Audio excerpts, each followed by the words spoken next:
As tendas dos assoladores têm descanso, e os que provocam a Deus estão seguros. Nas suas mãos Deus lhe põe.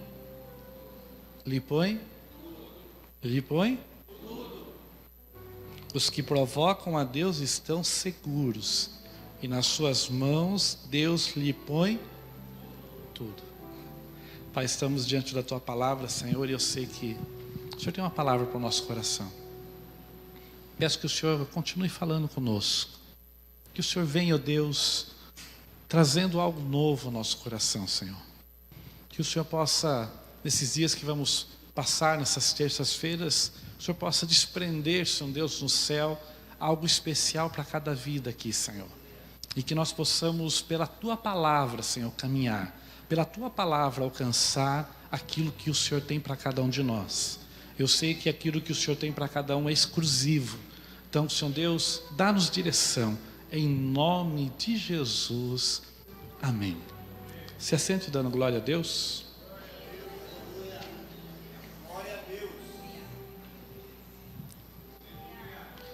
Havia um homem na terra de Uz, cujo nome era Jó. E este era homem sincero, reto e temente a Deus. E desviava-se do mal.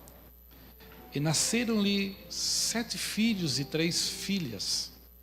E era o seu gado 7.000 ovelhas e 3.000 camelos, 500 juntas de boi e 500 juntas. Era também muitíssima a gente a seu serviço, de maneira que este homem era maior do que todos os do Oriente. E iam seus filhos e faziam banquetes em casa, de cada um, no seu dia. E enviavam e convidavam as suas 3 irmãs a comerem e a beberem com eles. Sucedia, pois, que tendo descorrido o turno de seus dias, dos banquetes, enviava Jó, e os santificava, e se levantava de madrugada e oferecia holocausto segundo o número de todos eles, porque dizia Jó: porventura pecaram meus filhos e blasfemaram diante de Deus no seu coração. Assim o fazia Jó continuamente. Vindo um dia em que os filhos de Deus vieram apresentar-se perante o Senhor, veio também Satanás entre eles. Então o Senhor disse a Satanás: de onde vens? E Satanás respondeu ao Senhor e disse: de rodear a terra e de passear por ela. E disse o Senhor a Satanás: observasse tu a meu servo Jó? Porque ninguém há na terra semelhante a ele, homem sincero, reto, temente a Deus e que se desvia do mal. Uma palavra que está no começo do livro de Jó. Queria ler para vocês ouvirem ela. E pedir para vocês abrissem, mas ouvissem. Esse é um texto de um livro que é o livro mais antigo da Bíblia. A Bíblia ela está escrita numa ordem cronológica de acontecimentos, mas não de escrita. O livro de Gênesis foi escrito por Moisés, muitos anos depois de Jó. Jó é contemporâneo do pai de Abraão, de Terá. E Jó tem uma história interessante, porque por conta da forma que é escrita, muitos estudiosos tentaram dizer que o livro de Jó era escrito a respeito de um poema sobre uma pessoa que não existiu. Mas Jó não só existiu, mas foi o homem que conseguiu testemunho de Deus a seu respeito. Quando nós vamos entender, interpretar o livro de Jó e saber que ele existia, já no versículo 1 diz: havia um homem. Se havia, é porque existia um homem. Então a Bíblia fala de alguém que existiu, alguém que tinha uma vida. E o último versículo que eu li, Deus está falando, e não está falando com uma pessoa comum, está falando com o inimigo dos seres humanos. E ele diz para o diabo que vive passeando e vagando sobre a terra: viste lá o meu servo Jó? Deus usa para aquela época, para aquele momento, uma palavra forte, porque era uma época em que o povo estava muito voltado à idolatria. E Deus diz assim: não existe outro homem igual ele, que agrade o meu coração, que é bom, reto, sincero, que anda nos meus caminhos. Não existe outra pessoa igual a ele. E a Bíblia fala, se você continuar lendo, e você pode ler com calma na sua casa, diz que Satanás chega diante de Deus e fala assim: mas também o Senhor tem feito tudo por ele, tem dado tudo a ele, tem entregado tudo nas mãos dele, assim é fácil servir a ti.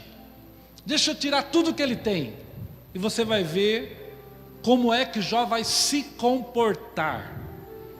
E me chama a atenção que a Bíblia fala que Deus permite, e nesse texto eu já abro um parênteses para dizer algo para você: o diabo não tem poder para tocar na vida de alguém que é servo de Deus. Vou repetir para você guardar: o diabo não pode te tocar. Billy Graham faz uma ilustração muito interessante sobre o diabo, eu até já falei uma vez aqui. Ele diz que o diabo é como se fosse um cachorro muito bravo, revoltado, mas que está preso numa corrente, numa coleira, e a ponta dessa corrente está na mão de Deus, e ele só vai até onde Deus permite. Deus nunca deixa que ele toque nos seus ungidos. Mas pastor, esse texto está falando algo diferente. Teologicamente é importante entender que na Bíblia não é referência para que muitos aconteçam. Então entenda, Jó houve para que Deus desse um exemplo daquilo que o diabo mais persegue na vida de um cristão. O que o diabo queria? Os bens de Jó? Às vezes, quando a gente perde alguma coisa, a gente acha que o inimigo está tentando roubar o que Deus nos deu. Ninguém consegue tirar mais do que Deus pode dar para você. Você não entendeu? Ninguém consegue tirar mais do que Deus pode dar para você. Qual era então a intenção de Satanás contra Jó, se o interesse não era os bens? Ele sabia que Deus podia dar em dobro, podia multiplicar. O interesse era que Jó não mais usasse a sua boca para adorar a Deus. Porque você vê o texto antes de Satanás apresentar-se diante de Deus, fala que Jó levantava de madrugada e ia adorar a Deus, e não adorava só por ele, não sacrificava só por ele, ele sacrificava também pelos seus filhos. E Jó dizia no seu coração: se acaso os meus filhos tiverem pecado contra Deus, eu já vou sacrificar por eles, eu não vou deixar brechas, vou fechar as brechas. Então, o que chamava a atenção do diabo naquela hora era como um homem conseguia ser tão fiel com palavras, tão fiel a Deus em adoração, tão fiel a Deus da forma que ele era. E a Bíblia diz que quando ele vai diante de Deus, entenda uma coisa: Deus conhece a nossa estrutura. Ele manda o apóstolo Paulo escrever a uma das igrejas que foi mais perseguida, e disse assim: diga a eles, não virá sobre vós tentação alguma senão humana, e ainda assim virá livramento de Deus para essa tentação. Não vem. Ou seja, Deus conhece nossa vida, nossa estrutura, e de forma alguma o que acontece na nossa vida vem para nos derrubar. Tudo que acontece na nossa vida tem um propósito de edificação. Deus está edificando a sua vida. Pode ter certeza que 2018 vai ser um ano, uma escola profética de Deus, edificando cada dia mais em você. E mais dias que virão, mais bênçãos virão da parte de Deus sobre a sua vida. O diabo estava preocupado com aquilo que Jó falava. Olha para o teu irmão assim: avalie a sua boca, diga para ele.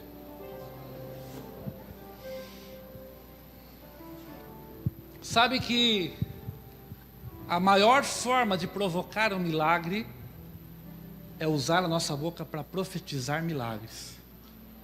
A maior forma de perder milagres é usar a nossa boca contra a fé que precisamos gerar. A melhor forma é profetizar pela fé. A pior forma é nós usarmos negativamente. Não vai dar certo, não vai acontecer. Eu não acredito que pode acontecer. Outro dia eu lembro um pastor estava no púlpito e uma irmã que deu um testemunho.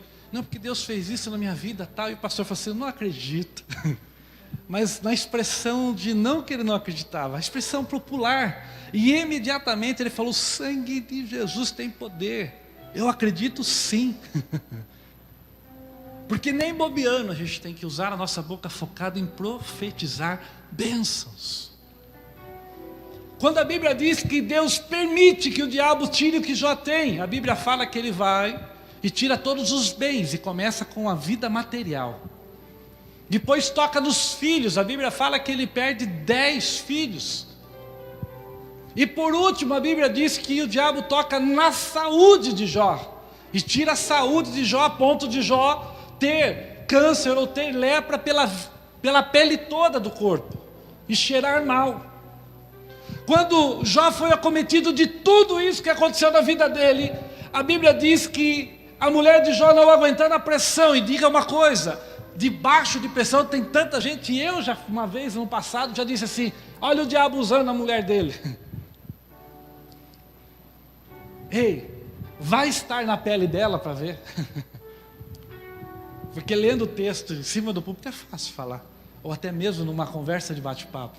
O duro é estar na pele dela. E quando ela vai, já não aguentando, não suportando, porque imagine a pressão de ter perdido 10 filhos, a pressão de ter perdido todos os bens, a pressão de ter perdido tanta coisa, era uma sequência de percas, e o seu esposo agora está leproso e afastado.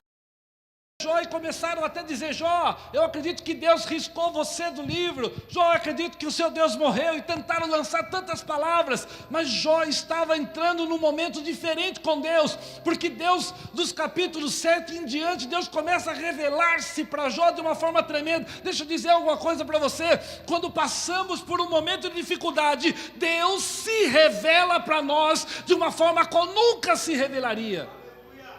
Mas por que nessas horas, pastor? Porque aí há sensibilidade no nosso coração para ouvir, a sensibilidade para enxergar, a sensibilidade para senti-lo.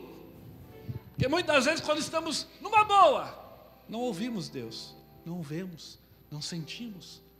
Mas quando passamos por dificuldades, nós vamos buscá-lo, e aí ele começa a nos instruir. Salomão foi considerado o homem mais sábio da Bíblia, mas o livro que tem mais sabedorias, na minha opinião, é o livro de Jó. Porque nesse livro Deus revela a sabedoria para Jó. Não foi um homem, foi Deus propriamente. Deus revela. E num bate-papo, olha só, Jó estava tão próximo de Deus nesse tempo, que ele tinha um bate-papo com Deus. Diga para o seu irmão assim, Deus quer ter um bate-papo com você. Sabe o que é um bate-papo, irmãos? É você não ter uma oração ansiosa. Hoje nós vivemos uma época em que nós oramos com ansiedade diante de Deus. E se nós oramos com ansiedade diante de Deus, nós oramos breve. E já queremos com brevidade que Deus já nos responda. Mas Deus, Ele quer tempo de qualidade de oração. E tempo de qualidade de oração não é entrar com ansiedade diante de Deus, é entrar diante de Deus sabendo que nós podemos falar com Ele, mas podemos ouvi-lo. E de que forma Deus pode falar? De várias. Por exemplo, você pode, depois de um tempo de oração, ler a palavra de Deus e ela vai falar com você, porque ela é a voz de Deus. Deus começa a falar com Jó, e Jó começa a argumentar com Deus. E foi Jó que disse aquele versículo que nós lemos. Aqueles que provocam Deus vivem em segurança. Aqueles que provocam, e provocar Deus no que Jó está falando, não está dizendo a respeito de provocar no sentido mal. Jó está dizendo no sentido de provocar no bem. Jó está dizendo a respeito daqueles que andam em retidão, que provocam a Deus com a sua palavra. O que é provocar a Deus com a palavra?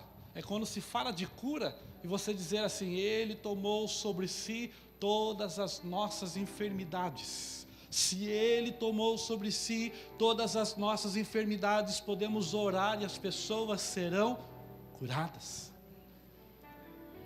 Você está lançando no reino espiritual a própria palavra, está provocando milagre pelo poder da palavra. Pastor, e quando a porta se fecha, usa a palavra: eis que ponho diante de ti uma porta, a qual ninguém pode fechar. Joga a palavra. Jó estava falando a respeito disso, que pessoas que usavam a palavra no contexto de oração, no reino espiritual, eles provocavam Deus para o milagre. E provocar a Deus no milagre é entender que Deus pode trabalhar na nossa vida em pequenas coisas. Diga para quem está falando assim: nas pequenas coisas, Deus faz grande. Mude um pouquinho, diga: nas pequenas coisas, Deus se faz grande. Aleluia. Como assim, pastor? Depois dessa fase toda de Jó, que demorou um tempo, a Bíblia fala que Jó ora pelos seus amigos, e eles veem Jó orando, e quando veem Jó orando, eles levam presentes para Jó. E se você olhar os presentes que eles levaram para Jó, Jó já estava curado na sua saúde. E aí os amigos, em gratidão, levam uma moeda de ouro e uma peça de joia para ele. Diga comigo assim: uma moeda de ouro. Diga: uma joia. Pode mudar a sua história.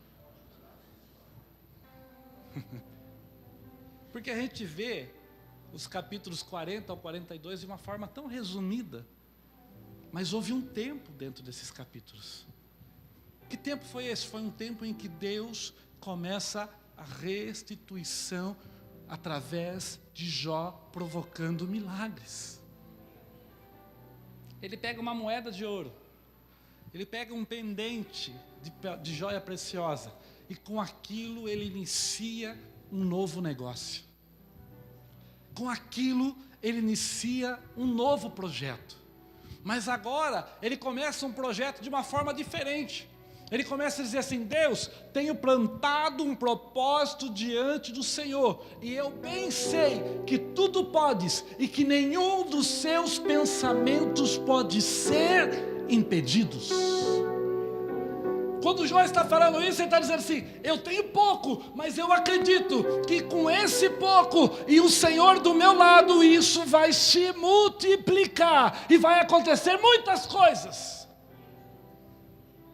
Deixa eu dizer algo: às vezes a gente acha que estamos trancados, estamos fechados diante dos problemas em volta da nossa vida, a ponto de que com pouca coisa não podemos resolver. Deixa eu dizer algo para você: com pouco Deus vai multiplicar, e você não vai só resolver, você vai viver de muito mais do que resolver, vai ter em abundância sobre a sua vida, porque é a palavra.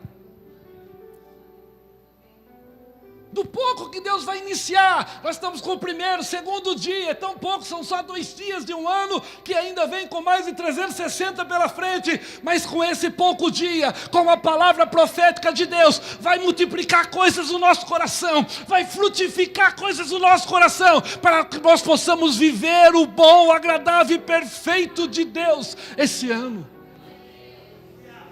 Aleluia. Quem quer comer o melhor dessa terra? Se eu viesse aqui com o jornal Cruzeiro do Sul e lesse, que está escrito lá, na matéria de capa, que nós comeríamos o melhor dessa terra, não teria valor nenhum. Mas isso está escrito na Bíblia. Sabe como Jó tratou isso? Sabe como Jó tratou as promessas da Bíblia? Ele tratou assim: bem sei que tudo pode. Ele está dizendo daquilo que é promessa, mas ele vai mais longe. Mas também eu sei que nenhum dos seus pensamentos pode ser impedidos. O que é isso, pastor? Deixa eu te explicar. Jó estava dizendo na primeira parte da frase: tudo que o Senhor prometeu, o Senhor é fiel para cumprir. Mas ainda aquilo que o Senhor não prometeu e está nos seus pensamentos, vão acontecer, porque o Senhor é Deus sobre a minha vida. Sabe o que eu quero dizer? Existem coisas na sua vida que Deus ainda nem revelou, mas vai acontecer no dia a dia. Você vai ver Deus moldando e trabalhando, e você vai conquistar pelo poder que Deus está liberando da palavra sobre a sua vida. Você precisa, basta somente uma palavra. Eu estou orando muito numa direção, que Deus dê ideias para o povo, para vocês. O nosso povo. Porque com uma ideia Deus pode fazer muita coisa acontecer. Diga para o seu irmão assim: Deus dá ideias.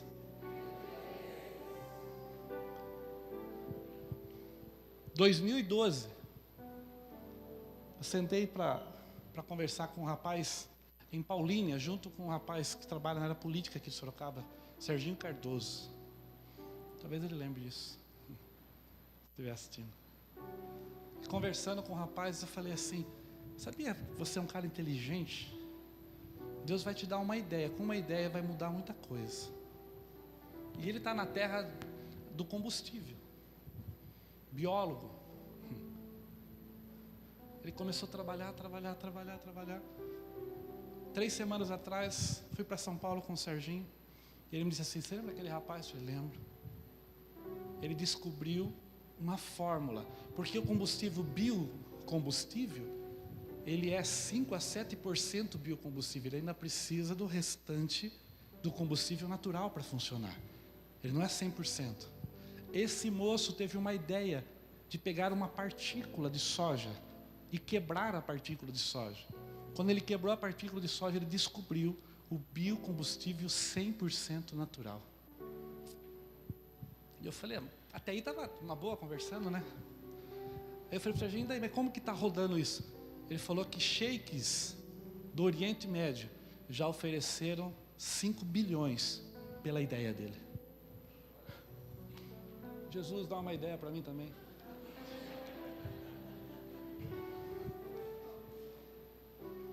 Isso me impulsionou. E eu tenho orado, falei: Deus, dá ideia para o seu povo.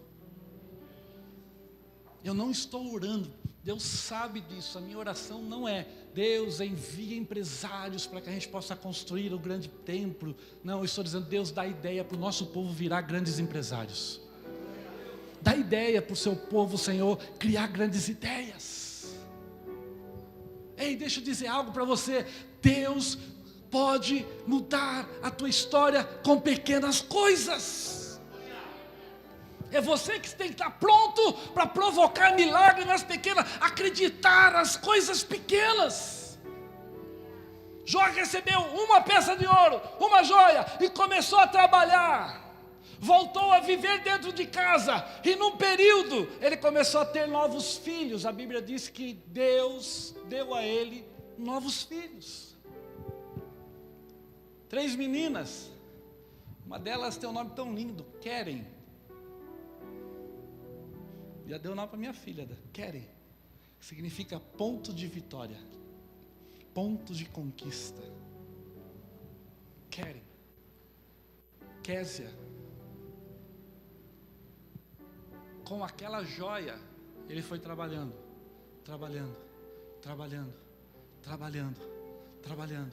e provocando Deus. Você vê os textos, ele sempre estava falando com Deus: Deus, mas isso, e Deus falava com ele, e ele trabalhando, Deus, isso, e Deus falava com ele, e ele trabalhando. Quando chega no capítulo 42, a Bíblia diz assim: e Deus mudou a sorte de Jó, dando a ele tudo em dobro. Descreve a Bíblia detalhadamente: ele tinha uma quantidade de camelo, agora ele tem o dobro de camelo. Ele tinha uma quantidade de ovelhas, agora ele tem o dobro de ovelhas. Ele tinha uma quantidade de terras, agora ele tem o dobro da quantidade de terras. Jó não precisou, e às vezes a gente lê o texto e acha que ele dormiu, e no outro dia ele acordou, estava tudo dobrado. Não, ele acreditou em pequenas coisas e provocou a Deus na sua palavra. E provocar a Deus na palavra não é você pegar a palavra e falar: Deus, o Senhor falou, tem que fazer. Não é isso. Provocar a Deus é acreditar que essa palavra ela é verdadeira. Provocar a Deus é você não titubear e não achar, mas hoje está ruim, mas está ruim, mas vai melhorar, porque eu tenho uma palavra de Deus, e a palavra de Deus é verdadeira na minha vida, e se ela é verdadeira na minha vida, ela vai acontecer, porque passam céus, passam terra, mas a palavra de Deus, ela não muda, a palavra de Deus se cumpre na minha vida. Isso é provocar milagre. Provocar milagre é você saber que você não precisa toda hora ficar ouvindo Deus profetizar na sua vida, não. É você ter uma palavra e basta somente essa palavra. Eu vou caminhar e Deus vai comigo, Deus vai abrir a porta, aonde não tem porta, Deus constrói a parede, põe a porta e abre, e eu passo por ela, porque Deus está comigo. Ei! Deus está com você. Deus tem te dado tantas palavras. Agora é hora de você não ficar com elas só aqui, ou só aqui. É hora de você trabalhar as palavras. É hora de você pôr em prática as palavras. É hora de você liberar sobre a tua casa as palavras que Deus te deu. Mesmo que dentro da sua casa tenha alguém que não acredite, acredite por ele. Acredite por ela. Mesmo que lá tenha alguém que está assim, até parece, diga assim, você fica com a sua fé, mas eu vou ver o milagre acontecer, e você vai ter que crer. Rompa! Não deixe, porque o que o diabo tentou fazer na vida de Jó é travar a fé dele. O que o diabo tentou fazer na vida de Jó é fazer Jó ser travado na fé em Deus. E sabe o que aconteceu? Todas as ações que o diabo tentaram contra Jó fizeram com que a fé de Jó crescesse. Olha o teu irmão, diga assim, que a sua fé cresça. Fale isso desejando para ele, diga assim, que a sua fé cresça. Aleluia. Porque quando Jesus explica sobre o poder da fé, ele começa a dizer coisas que são ilógicas, porque ele diz assim, aquele que tem fé, ele consegue fazer aquilo que ninguém acredita. E você, irmão, você está preparado para fazer o que ninguém acredita? Porque fazer o que todo mundo acredita é fácil. Deus está te preparando para um tempo que está chegando, para executar coisas que ninguém acredita que podem ser executadas. Deus está trabalhando na sua vida para um tempo que está chegando, em que você vai viver coisas que ninguém acredita que pode viver. E principalmente tem muita gente de olho na tua vida, que vai ter que dizer, não acredito. Olha o que Deus fez. E você vai ter a oportunidade de dizer assim, acredite sim, porque Deus pode fazer também na sua vida. Vem um tempo em que Deus está querendo mudar o nosso estágio de vida, subirmos mais alto com Deus, mas precisamos romper em fé. Romper em fé. Pastor, mas tem tanta gente que critica. Eu fico vendo os amigos de Jó, você lembra deles? Jó, está escrito aqui que eles disseram assim, Jó, Deus cortou você. Você está cortado do livro da vida. Deus cortou você, você está fora. Não tem mais chance, Jó. Deus cortou você. Aí Jó olha para eles assim, ainda que uma árvore esteja cortada, seca, caída à beira de um ribeiro, ao cheiro das águas, ela brotará. Aleluia. A fé de Jó estava tão grande que ele dizia assim, estou cortado? Não tem problema. Estou seco, sequinho? Não tem problema. Mas eu sei quem está do meu lado. As águas do Espírito estão do meu lado. E ao cheiro das águas do Espírito, eu vou voltar a brotar. Aí vem um outro que diz assim, Jó, teu Deus morreu, porque era o costume da época. Tinha pessoas que tinham lá 10 deuses na casa e começavam a orar para um, não dava certo, ele jogava fora, aquele ficava com outros 9. Era assim. Aí com esse costume da época, um dos amigos assim, Jó, teu Deus morreu. Querendo dizer para Jó, joga fora esse, pega outro.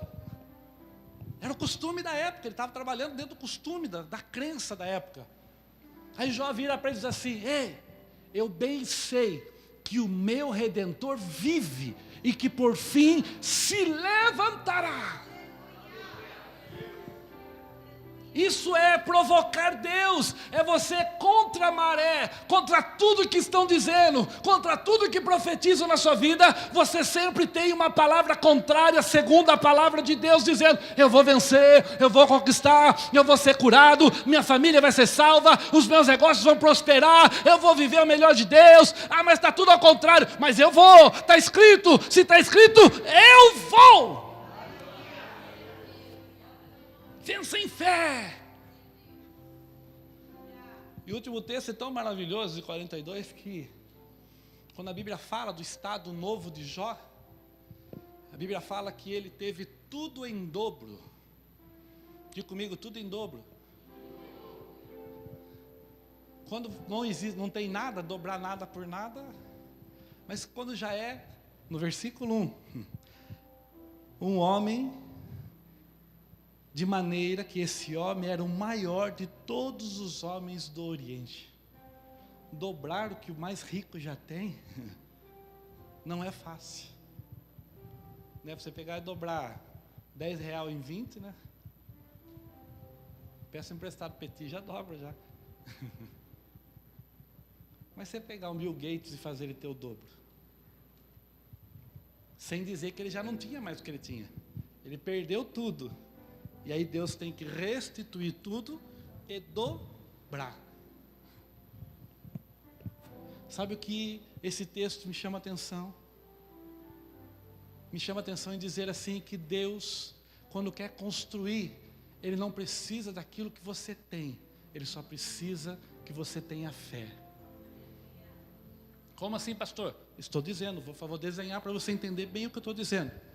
Jó era o homem mais rico, sim ou não? Era o homem mais rico. Deus não pegou a riqueza que Jó tinha e dobrou, não. Deus pegou uma moeda e um pendente.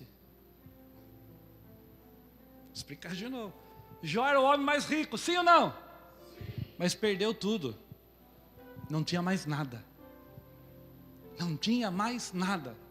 Aí ele recebe uma moeda e um pendente. Com isso, Deus trabalhou a vida de Jó de tal forma, dando revelação, direção, trabalhando, fazendo os milagres que Jó precisava, que Jó não só alcançou tudo o que ele tinha perdido, mas ele alcançou o dobro de tudo isso. Ei, deixa eu dizer algo para você entender mais claramente: com pouco ou com nada, Deus pode fazer você ter muito. Depende muito de você. Fé, acreditar. Porque quando a gente vai lá no estado de Jó, e Deus dobrou, né? Parece que Deus pega o que tinha e dobra, né? Não, Deus teve que primeiro restituir e depois dobrar. E aí, provocadores de milagres, Deus vai restituir e vai dobrar. Deus vai restituir e vai multiplicar. Jesus é tão bom que ele fala nessa regra de multiplicação, que ele coloca o estado de dobro como mínimo. Diga para o seu irmão assim: o dobro é mínimo. Diga o máximo. É 100. O dobro é o mínimo. Deus restituir você e dar o dobro é o mínimo. É o que a Bíblia diz. A Bíblia diz assim que Deus pode dobrar, mas Ele pode dar boa medida, recalcada, sacudida e transbordante de arregar 5 vezes mais. Ou Ele pode pegar e fazer 30 vezes mais. Está na Bíblia. Ou 60 vezes mais. Ou até 100 vezes mais. Você está preparado para Deus pegar as coisas esse ano e começar a movimentar na sua vida, e você começar a ver um tempo de restituição chegando, e essa restituição chega, e aí Deus começa a trabalhar a multiplicação nessa restituição, e você começa a não só comer o melhor dessa terra, mas vai ajudar a outros também comerem, não só viver o melhor dessa terra, mas vai ajudar tanto missionário e tantas pessoas viverem o melhor dessa terra. Deus não vai dar só o que comer para você, Ele vai cumprir a palavra de Coríntios. Deus vai dar semente ao que semeia e pão ao que come. Deus vai te dar tantos bens que você vai se transformar numa sementeira, plantando e colhendo, plantando e colhendo, plantando e colhendo, porque vem o tempo em que Deus vai fazer milagres. E esse tempo se chama hoje. 2018 é tempo de milagres sobre a nossa vida.